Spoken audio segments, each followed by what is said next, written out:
السلام عليكم ورحمة الله وبركاته. halkan waa warsan TV waxaad ku soo dhawaataan wararkii ugu dambeeyay tobaneeyo qof ayaa ku dhintay shil ka dhacay xaflad samafal ah oo Ramadaan oo ka socotay dalka Yemen.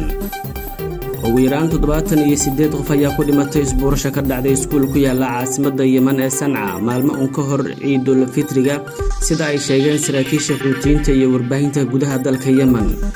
burburkan ayaa dhacay xilli dambe oo Arbacadii ah iyadoo boqolaal qof ay isugu soo baxeen iskuul ku yaala degmada la yiraahdo Bab al-Yemen ee Sanca iyagoo rajeynaya inay helaan deeq samafal ah oo ku dhow $10 oo ay ganacsato qaybinayeen si loogu xuso maalmaha ugu dambeeya ee bisha barakeysan ee Ramadaan.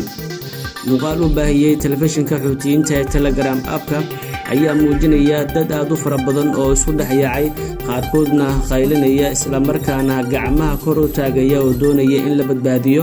shaqaalaha ammaanka ayaa ku dagaalamay si ay dadka dib ugu riixaan oo ay wax xakameeyaan dadka. qaar badan ayaa afkooda ku daboolay gacmaha dadka kale inta kale ee jirkana waxa sidoo kale hareeyay dadka cafun ayaa laga dareemayay muuqaalkan lagu baahiyay baraha bulshada isla markaana ay Soomaaliyeed warbaahinta gudaha dalka Yemen. sawirro kala duwan oo ay baahiyeen xuutiyiinta oo gacanta ku haya caasimadda ayaa muujinayay dhiig wasakh kabo iyo sidoo kale dharka dhibanayaasha oo daadsan dhulka iyadoo baariyaashuna la arkayay iyagoo baaraya aaga ay dhacdadan ka dhaceen. goobjoogayaal kala ah Cabdurrahmaan Axmed iyo sidoo kale Yaxya Moosan ayaa u sheegay wakaaladda wararka AB in xuutiyiintu hubaysan ay rasaas wada u rideen iyagoo isku dayay in ay dadka xakameeyaan waxayna u muuqdeen in ay ku dhufteen silig koronto taas oo qaraxday isla markaana argagax ku abuurtay dadkii halka ku sugnaa. afhayeenka wasaaradda arrimaha gudaha ee xuutiyiinta ay maamulaan ee la yiraahdo Abdallah Khalid al-Aghari ayaa ku tilmaamay dhacdadan mid naxdin leh isagoo oo eedeynaya qaybintan tooska ah iyo sidoo kale ganacsatadan lacagaha ay bixinayeen. waxa uu sheegay in aysan la soo xiriirin maamulka maxalliga ah ee Yemen.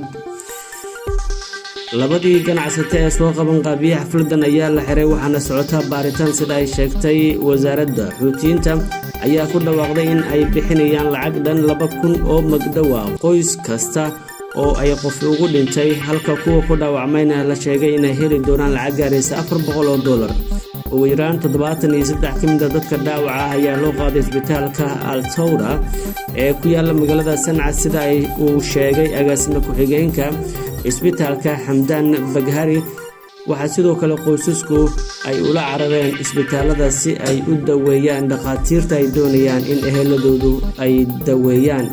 Sanca ayaa waxaa gacanta ku haya xuutiyiinta tan iyo sanadkii 2014 markaasoo ay meesha ka saareen dowladdii uu caalamku aqoonsan yahay ee dalkaasi ka talinaysay. taas waxa ay keentay in sanad kadib ay soo farageliyaan xulafada Sacuudiga uu hogaaminayo. in ka badan 150,000 oo qof oo ay ku jiraan dagaalyahano iyo rayd ayaa lagu dilay iskoorimaadka kaasoo abuuray mid ka mid ah masiibooyinka bini'aadanimo ee ugu xumaa adduunka. in ka badan 21 milyan oo qof oo ku nool Yemen ama 3 meelood 2 meel dadka waddankan waxay u baahan yihiin gargaar iyo ilaalin sida uu sheegay xafiiska qaramada midoobay ee isku duwaha arrimaha bini'aadanimada. wararkii waa naga